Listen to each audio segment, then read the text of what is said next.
masuk dalam doa. Kami mengucap syukur dan terima kasih pada hari ini kami boleh berkumpul, boleh menikmati firman-Mu. Hamba-Mu tidak ada apa-apanya. Sembunyikan hamba di belakang salib-Mu, berbicaralah kepada kami semua. Pakai hamba untuk kemuliaan nama-Mu.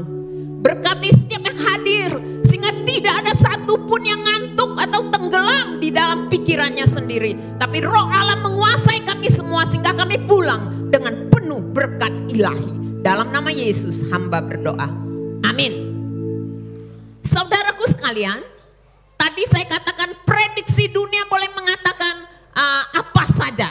Tapi kita tahu kita memiliki firman Allah. Dan dengan jelas firman Allah dalam Mazmur 27 ayat 1 dikatakan apa? Tuhan adalah terangku.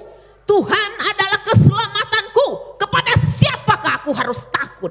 Bahkan dikatakan Tuhan adalah benteng hidupku. Kepada siapakah aku harus gemetar? Jadi pada tahun ini apapun yang terjadi kita percaya Allah menyertai kita. Amin. Pada bulan Januari ini selalu kita membahas tentang kasih. Mungkin saya jauhin, ada sedikit feedback. Selalu bicara tentang kasih. Dan hari ini ditutup dengan ayat terakhir. Kita telah membahas bulan Januari dari 1 Yohanes pasal 4 ayat 7 sampai 21. Dan hari ini ialah ayat terakhir yaitu ayat 20 dan 21. Kita langsung baca.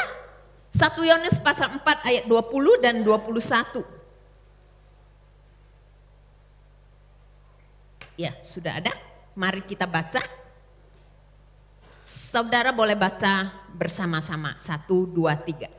Jikalau seorang berkata, aku mengasihi Allah dan ia membenci saudaraku, maka pendusta. Karena barang siapa tidak mengasihi saudara yang dilihatnya, tidak mungkin mengasihi Allah yang tidak dilihatnya.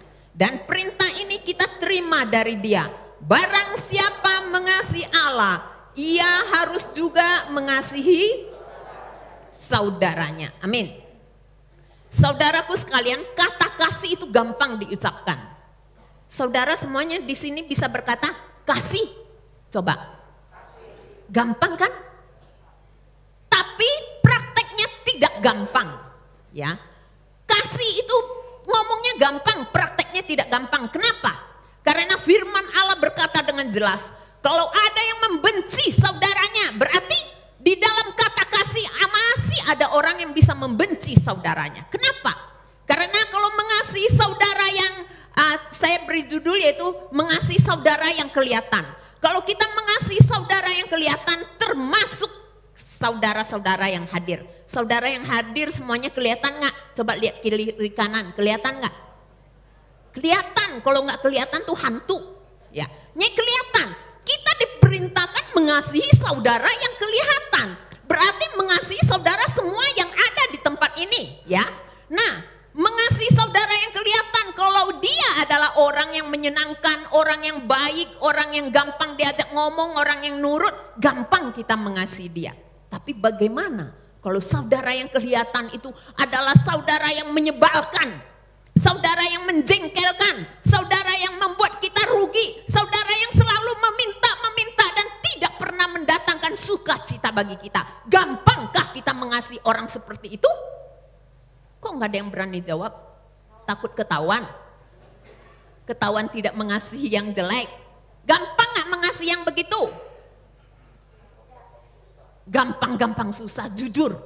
Itu bagus. Nah, tapi Allah mengajar kepada kita, memberikan perintah kepada kita.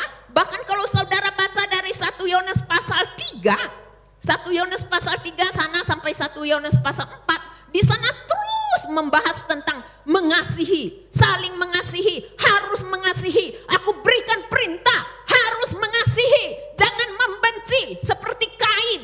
Nah, selalu dikatakan harus mengasihi. Nah, kita mau belajar dari siapa yang bisa mengasihi tanpa syarat. Siapa? Yesus.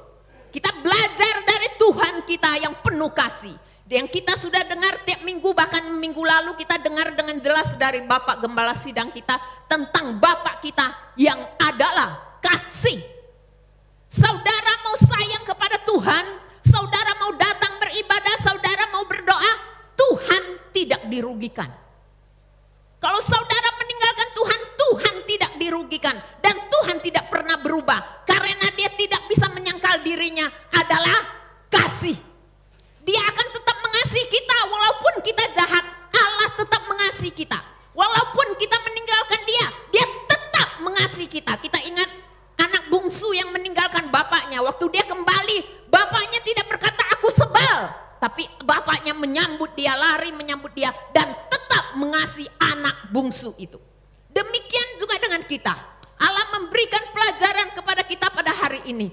Mengasihi saudara yang kelihatan. Walaupun dia menyebalkan. Tapi bagaimana dengan cara Tuhan mengasihi orang yang menyebalkan? Yang pertama, mengasihi dia apa adanya. Atau menerima dia apa adanya. Itu cara Tuhan. Kita lihat Roma pasal 15 ayat 7. Roma 15 ayat ke-7. Sebab itu terimalah satu akan yang lain. Sama seperti Kristus juga telah menerima kita untuk kemuliaannya. Ya, Tuhan menginginkan kita menerima satu dengan lain apa adanya. Tanpa syarat. Karena Allah telah memberikan contoh teladan kepada kita. Allah menerima kita tidak menunggu kita sudah jadi orang baik. Tidak menunggu kita sudah jadi orang sempurna. Tidak menunggu kita jadi orang kudus. Tidak. Tapi Allah menerima kita pada saat kita masih berdosa. Roma pasal 5 ayat yang ke-8. Kita lihat. Allah menerima kita pada saat. Akan tetapi Allah menunjukkan kasih-Nya kepada kita. Pada saat Dia menerima kita. Oleh karena Kristus telah mati untuk kita ketika kita masih berdosa. Allah tidak menunggu kita jadi orang baik, jadi orang suci. Tapi Allah menerima kita apa adanya pada saat kita masih berdosa. Jadi syarat itulah yang membuat kita harus mengasihi sesama kita, saudara yang kelihatan tanpa melihat kekurangannya. Tapi tetap menerima dia apa adanya pada saat kita mengenalnya. Ya, jangan membuat dia seperti orang yang tidak berharga. Tapi kita tahu semuanya berharga. Dan mari kita saling mengasihi apa adanya. Sama seperti saudara. Saudara waktu sebelum menikah. Saya kasih contoh. Sebelum menikah, saudara yang kelihatan oleh kita, pacar kita, apanya? Kebaikannya. Kelembutannya.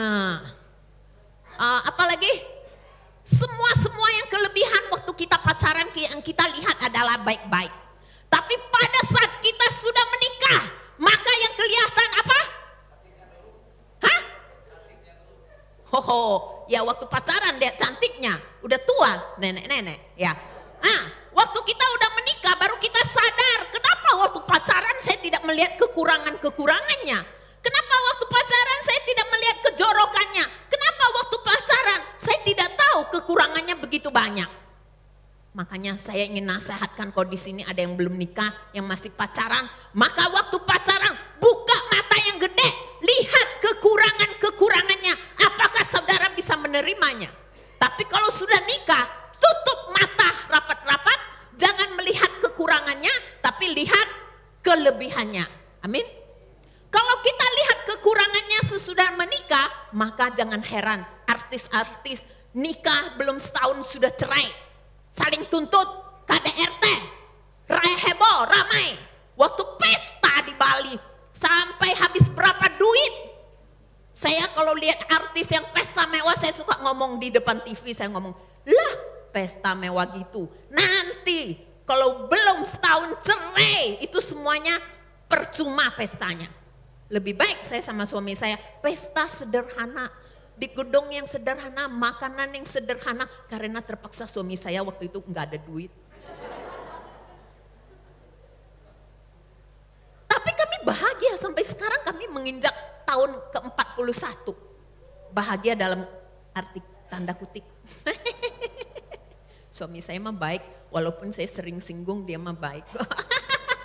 Karena kalau saya pakai contoh saudara akan tersinggung.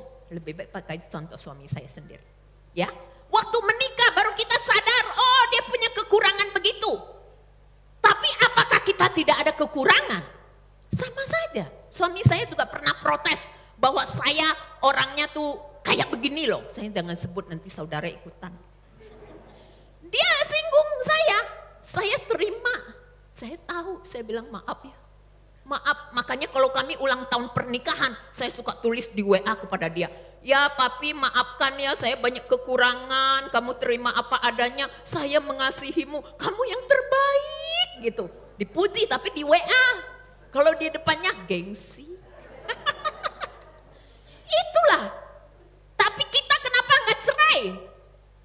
Kenapa? Karena setiap anak Tuhan kalau menikah berlandasan kasih apa? Berlandaskan kasih Kristus. Yang membuat kita tidak cerai karena kita mengasihi, bukan karena kita mencintai. Saya pernah ngomong, cinta bisa luntur, kasih tidak akan habisnya. Amin. Jadi belajarlah kita menerima apa adanya. Ya, kalau kita bisa menerima apa adanya, saya percaya saudara akan bahagia. Tapi kalau kita tidak bisa menerima saudara yang kelihatan, maka firman Allah katakan akan timbul kebencian. Tadi ayat itu kan katakan gitu. Kalau orang membenci saudaranya, tapi mengatakan mengasihi Allah, maka dia adalah pendusta, pembohong. Bahkan di dalam 1 Yohanes pasal 3 di sana dijelaskan di ayat 11 bahwa kita pada mulanya memang kita ini harus mengasihi. Bahkan dikatakan di ayat ke-12-nya, jangan seperti Kain. Kalau saudara baca 1 Yohanes pasal 3, enggak usah nanti di rumah baca.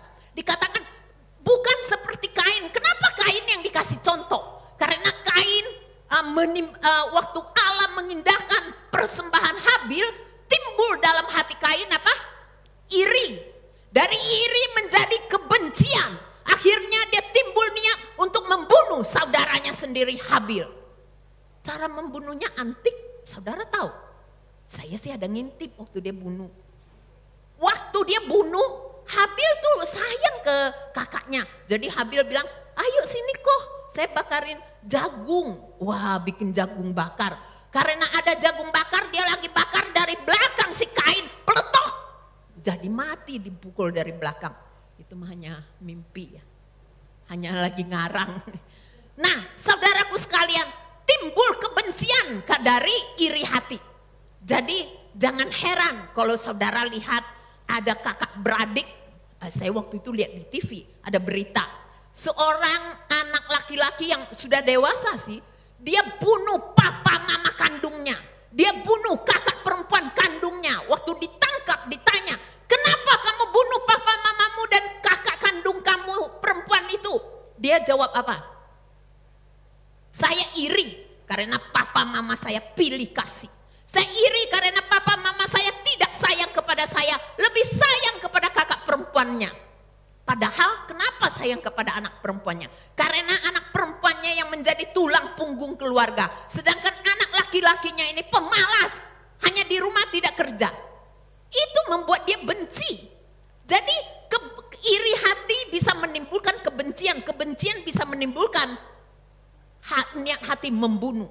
Jadi saudaraku sekalian, ingat, terimalah saudara kita yang kelihatan apa adanya seperti Kristus menerima kita apa adanya. Kalau Kristus mau menerima kita dengan syarat, maka tidak ada satupun di antara kita yang layak masuk ke dalam kerajaan surga. Sebab standar Allah sangat tinggi. Sebab apa yang syarat yang Allah berikan sangat tinggi. Dan itu hanya bisa dipenuhi oleh Yesus di atas kayu salib. Saya pernah katakan, Yesus yang memenuhi syarat Allah. Sehingga waktu Yesus datang kepada kita, mencari kita, menyelamatkan kita, kita diterimanya, kita sudah tanpa syarat dalam mempercayai dan menerima Yesus. Tanpa syarat. Keselamatan diberikan kepada kita secara cuma-cuma. Pernahkah saudara bayar? Saudara bernapas, oksigen yang saudara pakai, pernahkah saudara bayar? Jawab, tidak. Karena Allah memberikan kepada kita dengan cuma-cuma. Tapi pada saat saudara bandel, Allah pencet hidungmu 1 menit, 5 menit, mati nggak? Mati. Pernahkah kita bersyukur atas nafas, oksigen yang tiap pagi kita bangun dapat kita hirup? Kita kadang lupa bangun tidur. Bangun tidurku terus makan. Kita lupa bersyukur nafas ini dari Allah. Jadi pada pagi hari ini, marilah kita mengucap syukur karena kita diterima apa adanya. Ya, sekarang yang kedua, kita belajar dari Yesus. Allah ingin kita, sesudah kita menerima orang, mengasihi orang seperti Yesus mengasihi tanpa syarat. Hal yang kedua, Allah ingin kita jangan sampai memandang saudara kita dalam hal perbedaan. Intinya, mari kita menerima saudara kita yang kelihatan tanpa perbedaan. Atau menerima perbedaan yang ada dengan kasih Kristus. Kita lihat Kisah Rasul pasal 10. Kisah Rasul pasal 10 ayat 34. Lalu mulailah Petrus berbicara. Katanya apa? Sesungguhnya aku telah mengerti bahwa Allah tidak membedakan orang. Kenapa Petrus berkata begitu? Karena awalnya Petrus membedakan orang Yahudi dan bukan Yahudi. Petrus membedakan orang yang bersunat dan tidak bersunat. Tapi akhirnya Petrus mengerti bahwa Allah tidak membeda-bedakan orang. Tapi kita manusia sering membedakan orang. Makanya banyak orang yang tidak mau ke gereja. Ada yang protes. Saya kalau ke gereja itu, saya melihat orang kaya yang masuk disambut, disenyumin, dipeluk, ditepuk-tepuk. Tapi saya orang miskin masuk, tidak ada yang sambut. Saya berdoa, di tempat ini, jemaat Berea, tidak ada yang merasa begitu. Kalau ada yang merasa, angkat tangan sekarang. Ada yang merasa tidak disambut, dibedakan, angkat tangan sekarang. Kalau ada, saya protes ke Pak Lukas, ke Gembala Sidang. Karena Gembala Sidang kita sudah memberikan contoh. Bapak Lukas dan Ibu Gembala kita begitu ramah di depan, selalu menyambut kita dengan senyum. Walaupun kita tidak senyum, dia tetap senyum. Pernahkah kita berpikir pada saat Gembala tidak senyum, mungkin dia lagi sakit gigi? Mudah-mudahan enggak ya Pak ya. Nah, seringkali kita merasa ada satu perbedaan, padahal belum tentu kita dibedakan. Kalau kita renungkan, Allah menciptakan setiap manusia dengan berbeda-beda. Ya, Allah menciptakan kita dengan perbedaan yang begitu banyak. Kalau mau protes, protesnya kepada Allah, jangan kepada manusia. Allah menciptakan kita. Ada yang cantik, ada yang tidak, ada yang cakep, ada yang tidak, ada yang pendek, ada yang tinggi. Saya pendek semeter tak sampai. Saya pernah protes, kok saya semeter tak sampai ya? Semampai semeter tak sampai. Saya senang melihat orang tinggi, lihat Stella tinggi. Wow, cantik sekali. Tapi aku pendek, pendek kecil lagi. Nah, saudaraku sekalian, kita diciptakan berbeda-beda. Ada yang pintar, ada yang bodoh, ada yang kaya, ada yang miskin. Pernah nggak kita protes? Tuhan, saya tidak mau lahir jadi di keluarga anak pengemis. Saya tidak mau lahir di keluarga orang Jawa. Saya tidak mau lahir di di kolong jembatan. Saya pengen jadi anak presiden. Bisa nggak kita protes? Bisa nggak kita pilih lahir di mana? Lahir di negara mana? Bangsa apa? Suku apa? Pernah nggak kita bisa memilih? Tidak. Lahir brojol. Di keluarga siapa kita tidak tahu. Jadi anak siapa kita nggak tahu. Bagaimana keadaan kita tidak tahu. Tapi hari ini saudara dan saya ada, kita mengucap syukur karena tidak berkekurangan. Tapi bagaimana dengan orang yang cacat, orang yang kekurangan, bagaimana dengan dia? Saya suka sedih kalau lihat ada anak yang kekurangan, hati saya sedih, sakit. Saya merasakan sakit itu. Saya merasakan itu. Tapi apakah saya boleh protes? Saya pernah protes kepada Tuhan. Saya pernah protes, kenapa Tuhan? Kenapa harus terjadi begini? Saya pernah. Tapi Tuhan berkata, siapakah engkau berani protes kepada aku? Tuhan punya kehendak, Tuhan berdaulat. Ciptaan laksana yang indah dalam kehidupan setiap manusia. Orang cacat banyak yang luar biasa, tapi kita yang tidak cacat, pernahkah kita bersyukur? Tuhan menciptakan kita berbeda-beda suku. Saya bersyukur sekali bahwa di Berea kita mempunyai banyak suku bangsa. Coba saya panggil, Ibu Nanan maju ke depan. Suku Sunda, silakan menuju ke depan. Suku Sunda yang paling terkenal di gereja kita, Ibu Nanan. Kenapa? Ageng. Gede, tapi diberkati oleh dia. Ya, kalau di gereja Berea tanpa Ibu Nanan rasanya hampa. Ibu Dewi, orang Jawa, silakan maju. Hari ini kita buktikan di gereja Berea ada berbagai suku bangsa. Suku apa lagi ya, saya lupa. Hah? Batak, Ibu Elizabeth. Maju ke depan. Iya. Kok perempuan semua? Harus ada cowok dong ya. Bapak Yul aja.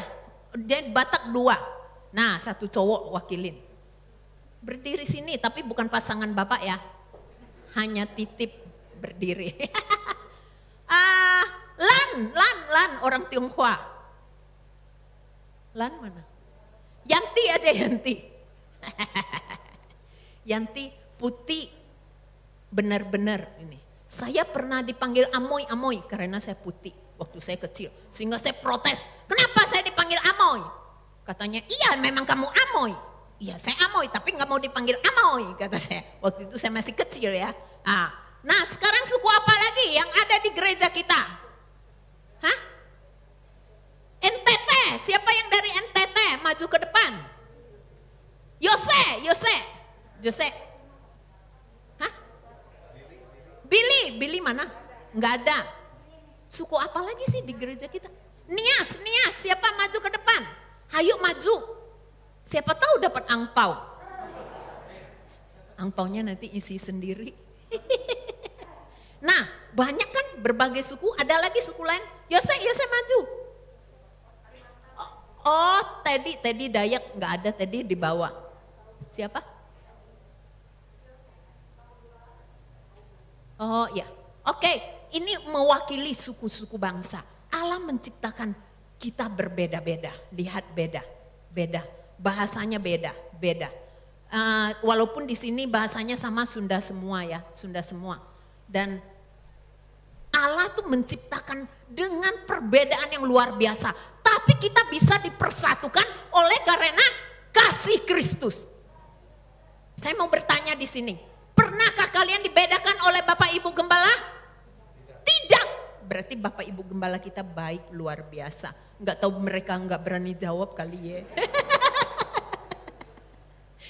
Tapi pastinya semua jawab baik, jadi baik lah ya. Nah, saudara sekalian merasa nggak bahwa kita dipersatukan oleh kasih Kristus? Segala bangsa boleh mencemooh kita, boleh mengejek kita, boleh mengatakan kita apa saja. Tapi kita percaya kita dipersatukan oleh kasih Kristus. Amin. Saudara bisa bersatu karena kita semuanya adalah warga kerajaan surga. Kita adalah warga kerajaan Allah. Oleh sebab itu jangan merasa berbeda. Terimalah perbedaan ini dengan sukacita. Saya dulu pernah tidak terima perbedaan ya. Saya dulu pernah sebelum saya kenal Tuhan. Karena saya sering dibilang amoy-amoy. Jadi saya ngomong aja. Jangan ngomong karena banyak. Jadi waktu itu saya protes. Sesudah saya mengenal Tuhan baru saya tahu bahwa Allah menciptakan kita berbeda-beda. Patutlah kita menerimanya dengan penuh sukacita. Karena kasih Allah mempersatukan kita. Beri tepuk tangan buat mereka yang maju. Silakan duduk, nanti angpaunya minta ke Pak Lukas ya. Jelek ujungnya kata Pak Lukas. Nggak apa-apa tuh, Cik Maria masih banyak amplop. Suruh mereka isi sendiri aja.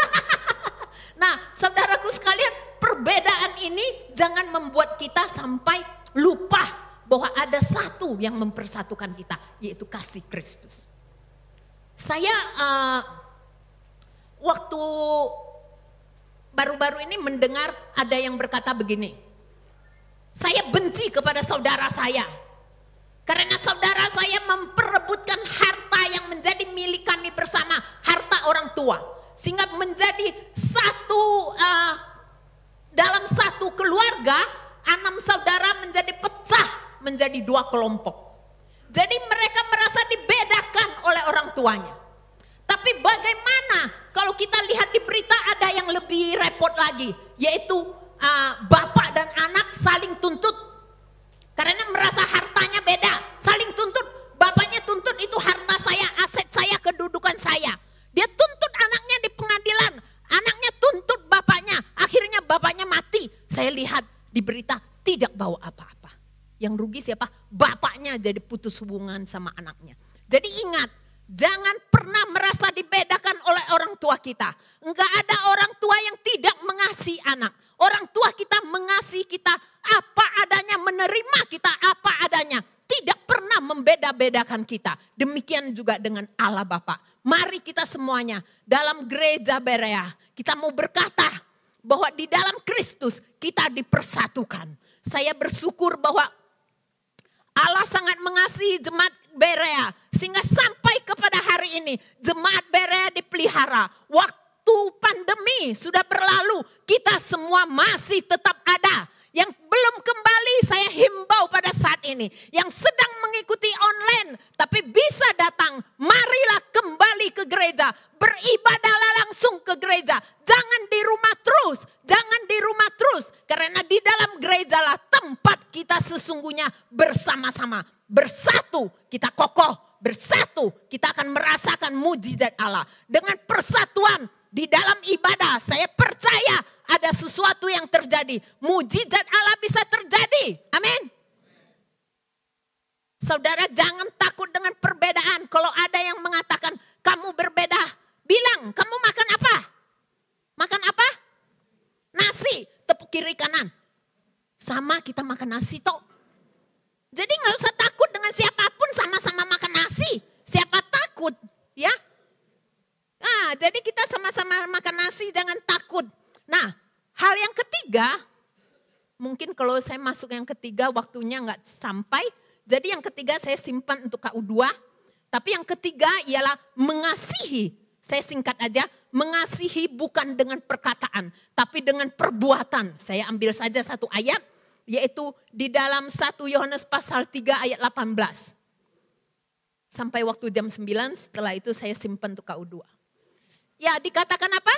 Anak-anakku, marilah kita mengasihi bukan dengan perkataan atau dengan lidah, tetapi dengan perbuatan dalam kebenaran.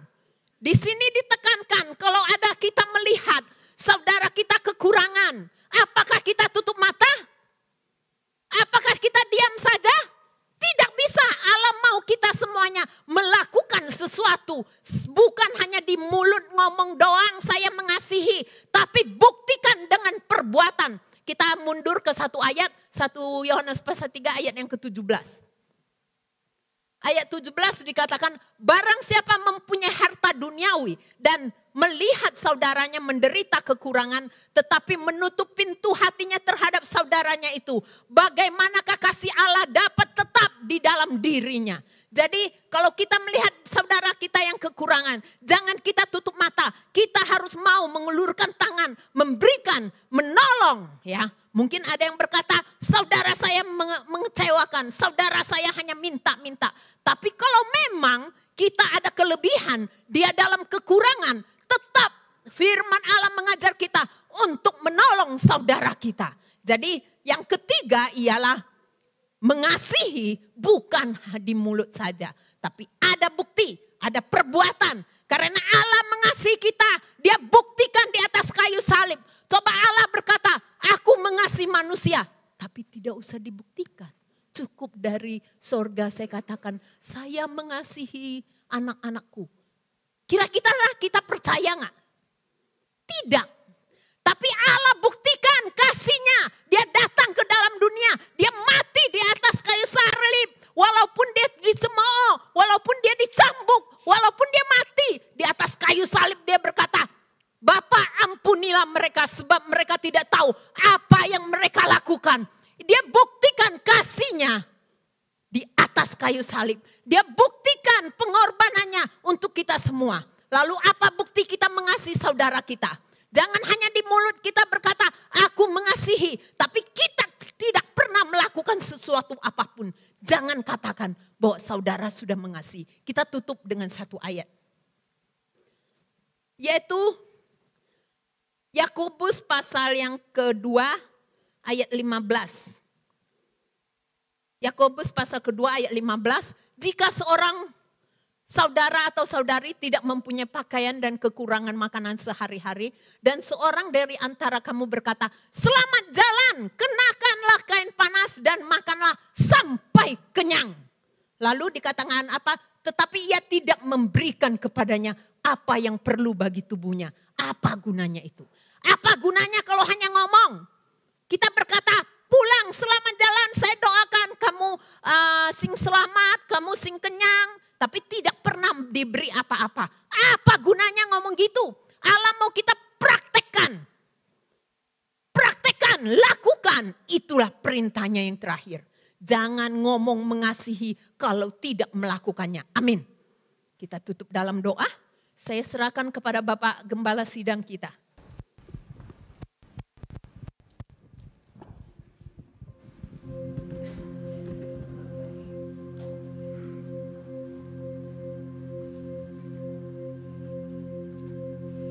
Saya undang saudara-saudara bangkit berdiri. Khotbah yang begitu sederhana, khotbah yang begitu simpel, sehingga menurut saya semua orang pasti mengerti, pasti diberkati. Saya sendiri diberkati oleh firman saudara. Saya selalu bilangnya enceh ya. Ya, puji Tuhan. Yuk kita masuk ke dalam doa. Bapa kami yang ada di surga, biarlah firman Tuhan kau meteraikan dalam hati kami. Tidak mungkin kita mencintai Allah, tapi kita membenci salah satu dari saudara kita. Firman Tuhan begitu jelas, begitu simpel. Tidak mungkin kita bisa mengasihi Allah kalau kita membenci sesama kita atau salah satu dari saudara seiman kita. Biarlah hal ini kau meteraikan dalam hati kami, sehingga kami mempunyai kasih agape itu. Kasih yang tak bersyarat. Kami tahu sebagai manusia kami tidak mungkin bisa melakukan kasih agape. Tapi kami percaya Allah yang memberi kekuatan kepada kami. Roh Kudus yang mendorong kami untuk melakukannya. Dan memberi kesanggupan kita untuk melakukannya. Terima kasih Tuhan, terima kasih kau berkati saudara Eeng ini ya Tuhan. Beri kepada dia hikmat dan jadikan dia menjadi berkat. Menjadi garam dan terang dunia bagi sekitarnya. Terima kasih Tuhan, terima kasih. Biarlah firman Tuhan sekali lagi kau meteraikan dalam hati kami. Dan bukan saja ada dalam hati kami, tapi kita semua melakukannya. Harus dibuktikan dengan perbuatan. Dan kami percaya Roh Kudus yang akan memberi kekuatan kepada kami. Sehingga mungkin dalam hati kami tidak mungkin bisa mengampuni karena dia begitu jahat kepada kami. Tapi kami percaya kuasa Allah, kasih Allah melebihi apapun juga. Terima kasih Tuhan, terima kasih. Kami akhiri ibadah kami dengan penuh rasa syukur. Hanya dalam satu nama Yesus Kristus, Juru Selamat dan Penebus kami yang hidup. Dan sekarang saudara, marilah kita angkat tangan kita untuk menerima berkat Tuhan. Kiranya berkat dari Allah Bapa, kasih karunia damai sejahtera dan sukacita daripada Tuhan Yesus dan persekutuannya Roh Kudus menyertai saudara dari pagi hari ini sampai Maranatha kedatangan Tuhan Yesus yang kedua kali. Amin.